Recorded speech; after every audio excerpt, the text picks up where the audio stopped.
này bậc kêu sầm nô rồi lục chả mồi nái ngó thành chả lục chả này rừng ông ly mía lư thà sờ lấp mình nu sờ lấp ấy nan tạm rèm đầy liền chương ấy tôi trong cõi mấy bạn cái ông ly mía với lục chả cái này ngó lại nó nghe trong đó là ngày cái nào thành công lên lục chả sọc chấm rán cái nào xôm ở tận niệm môn ông cô liêm mía sầm lấp mình nu trơn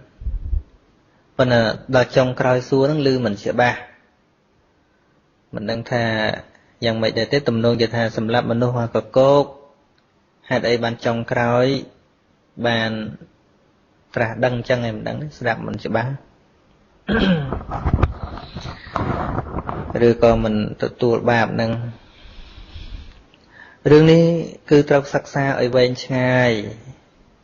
chỉ rương bật bờ rương cái lợt màu đầm bay bao bạch chót cái lợt tê rương năng nô còn đây rương bậtយ៉ាងណាព្រះសម្មាសម្ពុទ្ធមិនដែលលាក់ឡើយព្រះសម្មាសម្ពុទ្ធមិនដែលលាក់ឡើយចឹងយើងត្រូវលើកពីកម្មដែលមិនអាចរួចខ្លួនបានមាន5ទី1សម្រាប់មេត្តាទី2សម្រាប់បិតាទី3សម្រាប់ព្រះរហន្តទី4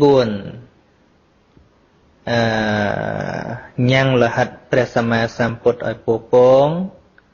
ទី5បំបែកសង្ឃនិងអនន្តរិយកម្មទាំងអស់អនន្តរិយកម្មមានន័យថាជាកម្មដែលមិនមានកម្មណាជ្រៀតបៀតមកកាត់ផ្ដាច់បានទេអនន្តរិយកម្មនឹងចឹងដូចជារឿងប្របាទអជាតសតោចឹងលោកអត់បានសម្លាប់ច្រើនដោយអង្គុលីមៀលទេតែលោកសម្លាប់ម្នាក់ចំណាគឺចំឪពុកបង្កើតរបស់ខ្លួនឯងហើយធ្វើបុណ្យក្នុងភាពជាក្រហមនឹងច្រើនជាងអង្គុលីមៀលឆ្ងាយណាស់ធ្វើជាមួយព្រះសម្មាសម្ពុទ្ធផងធ្វើឧបត្ថម្ភព្រះអរហន្តរាប់រយអង្គធ្វើសង្កេយនាអស់រយៈកាល3ខែផងទ្របនៅក្នុងព្រះរាជាឃ្លាំងជញ្ជូនឡើងស្បើយអស់ដើម្បីឧបត្ថម្ភសុទ្ធតែព្រះអរហន្តក៏ប៉ុន្តែមិនអាចរួចពីនរកបានមិនអាចសម្រេចគុណធម៌បានកម្មនេះជាកម្មរារាំងទាំងមគ្គផលទាំងកម្មជាកម្មរារាំងកំណើតសួរផងសួរថាប្រសិនបើលើកមកដើម្បីបោកបញ្ឆោតមនុស្សមិនគួរលើកទេរឿងនេះព្រោះនាំឲ្យមនុស្សបាក់ទឹកចិត្តក្នុងការធ្វើល្អរហូតដល់តែប៉ុណ្ណេះលោកសម្ដែងថាទោះបីជាអជាតសតោនោះបានធ្វើបុណ្យជាមួយព្រះសម្មាសម្ពុទ្ធរាប់កោតអង្គរាប់អសង្ខ័យអង្គមិនចាំបាច់ថាព្រះពុទ្ធមួយអង្គទេព្រះពុទ្ធរាប់អសង្ខ័យអង្គ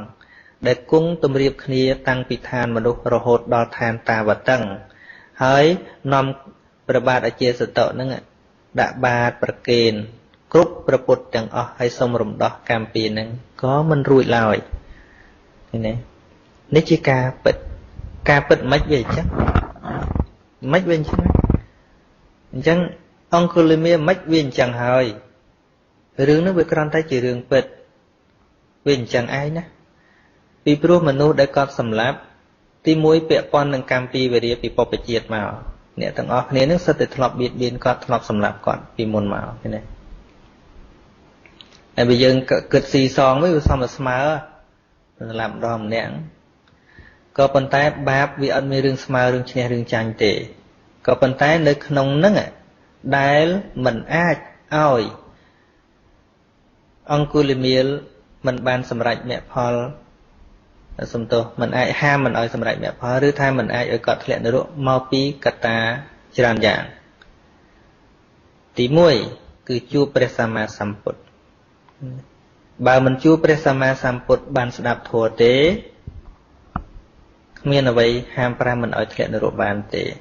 ទី2ដោយសារអង្គុលីមៀលសន្សំបារមី100,000កាប់មកហើយ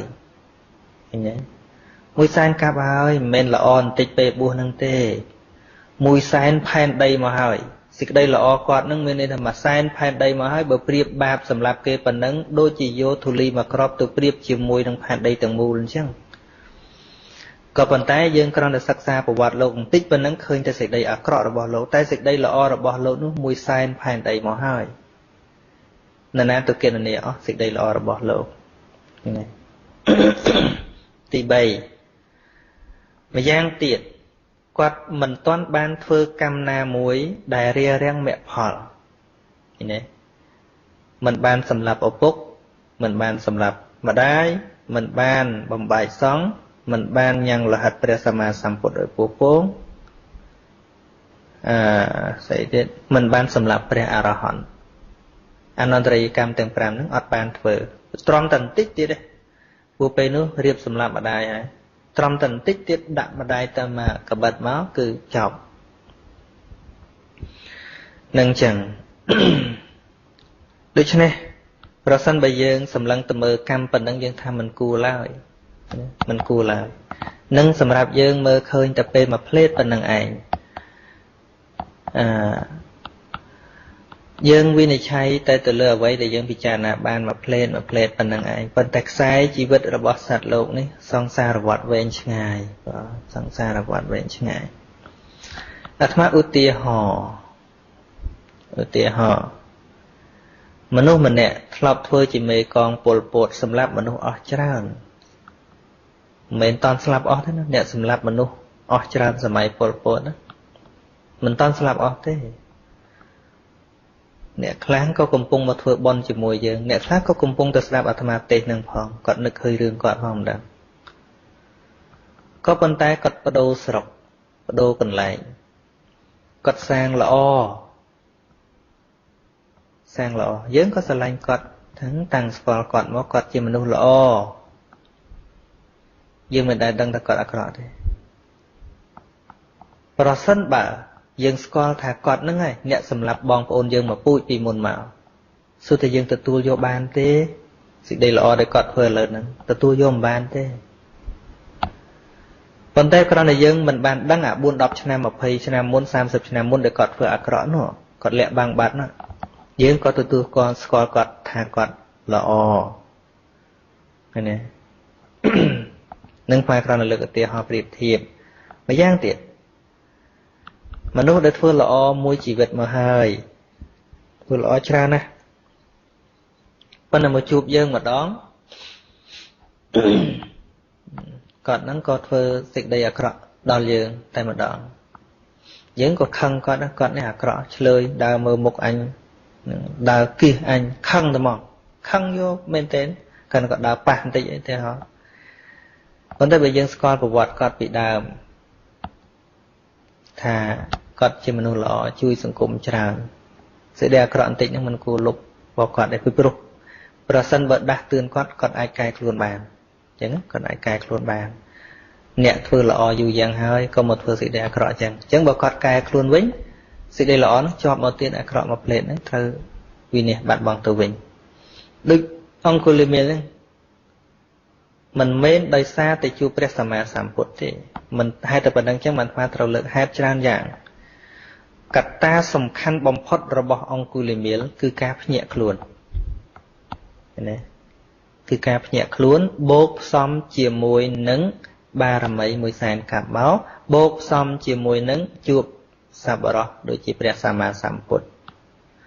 កត្តាច្រើនយ៉ាងចឹងណានឹងចឹងបូកផ្សំនឹងគាត់មិនតាន់បានធ្វើកម្មដែលរារាំងតែប្រសិនបើគាត់មិនមានហេតុណាមួយគ្រប់គ្រាន់ក្នុងហេតុទាំង4ហ្នឹងទី1មិនមានបុណ្យគ្រប់មួយសែនកាប់ទី2មិនមានបានជួបព្រះសម្មាសម្ពុទ្ធទី3ធ្វើកម្មដែលមិនអាចគួរឲ្យត្រាស់ដឹងបានដូចជាអនន្តរិយកម្មហ្នឹងទី4មិនបានជួបព្រះសម្មាសម្ពុទ្ធគឺមិនអាចគេចផុតទេឥឡូវឧទាហរណ៍ថាមានហេតុតែ3អញ្ចឹងបានថាយើងទៅធ្វើតាមអង្គុលីមេក៏មិនបានដែរឧទាហរណ៍ថាយើងទាំងអស់គ្នាសម្រាប់មនុស្សច្រើនឥឡូវទៅជួបព្រះសម្មាសម្ពុទ្ធនឹងបានសម្រេចធម៌គុំសង្ឃឹមពីព្រោះវាហេតុខ្វះហេតុមួយប្រសិនបើបុណ្យរបស់យើងមិនតាន់គ្រប់មួយសែនកាប់ទេ ជួបព្រះសម្មាសម្ពុទ្ធទោះបីជាភ្ញាក់ខ្លួនក៏ដោយទោះបីជាបានស្ដាប់ភ្ញាក់ខ្លួនក៏ដោយភ្ញាក់ខ្លួនពេលហ្នឹងមិនធ្វើបាបពេលហ្នឹងឬថាអាចរួចពីបាបកម្មខ្លះសំទោសមិនរួចទេគឺថាមានកម្មដតីហ្នឹងមានជាកុសលហ្នឹងចូលមកកាត់ផ្ដាច់ឬក៏ចូលមករារាំងអកុសលឲ្យគាត់ទៅកើតឋានសួគ៌ក៏ពិតមែនប៉ុន្តែមិនមែនឈប់ទេណានៅពេលដែលអស់អំណាចបុណ្យហ្នឹងចុះពីទេវតាមកវិញត្រូវទៅធ្លាក់នរកវិញដដែលគេព្យួរទោសទុកឧទាហរណ៍ដូចជានៅប្រទេសលោកអ្នកលោកខាងលិចឬក៏ប្រទេសអាមេរិកអីចឹងក្មេងដែលសម្លាប់មនុស្សក្រោមអាយុ16ឬក៏អាយុដែលគេឲ្យរៀនហ្នឹងគេអត់តន់ចាប់បញ្ចូលគុកទេគេឲ្យទៅរៀនសិនតែគេព្យួរទោសទុកនៅពេលដែលរៀនចប់ពេលណាល្មមពេញវិញគេចាប់ដាក់គុកអញ្ចឹងប្រសិនបើគាត់មិនបានសម្រេចសោតាទេពូជដែលឲ្យបដិសន្ធិនៅក្នុងអបាយភូមិនោះមិនតន់អស់ទេទោះបីជាគាត់ជួបព្រះសម្មាសម្ពុទ្ធទៅកើតឋានសួគ៌ក៏ដោយអស់អំណាចបុណ្យពេលណាគឺត្រូវតែជាប់ទោសធ្លាក់មកនរកវិញដដែលអញ្ចឹងហើយបានជាកម្មយើងសិក្សាទៅមានច្រើនប្រភេទមិនអាចនិយាយទៅធ្វើល្អបានល្អធ្វើអាក្រក់បានអាក្រក់មួយម៉ាត់ជាប់ប៉ុណ្ណឹងដោយមិនយល់ពីហេតុផលនោះទេកម្មវាមានឧបបិលកកម្មវាមានឧបធម្មបកកម្មវាមានឧបឃាតកកម្មសោតាបត្តមៈនេះគឺជាឧបឃាតកកម្មកំចាត់បងនៅវិបាកក្នុងអបាយភូមិនេះមានតែធัวទេដែលកើតឡើងមានតែធัวទេដែលតាំងនៅមានតែធัวទេដែលរលត់អញ្ចឹងបើនិយាយទៅដល់កម្មហើយអត់មានអង្គុលីមៀលទេបើនិយាយទៅដល់ហេតុផលហើយគឺមានហេតុតែហេតុនិងផលតែប៉ុណ្ណោះអត់មានបុគ្គលណាទាំងអស់ខ្សែជីវិតនេះមានតែហេតុនិងផលតែប៉ុណ្ណោះយេធម្មេហេតុបភវេទេសង្ហេតុងតថាគតោធัวទាំងឡាយកើតពីហេតុកាលណាជាប់នឹងបុគ្គលយើងវិនិច្ឆ័យទៅដល់ឫសគល់មិនបានទេអញ្ចឹងបានជាធម៌មានបញ្ញត្តិនិងបរមត្ថប៉ុណ្ណឹងចុះទុកឲ្យម្ចាស់សំណួរពិចារណាតទៅទៀត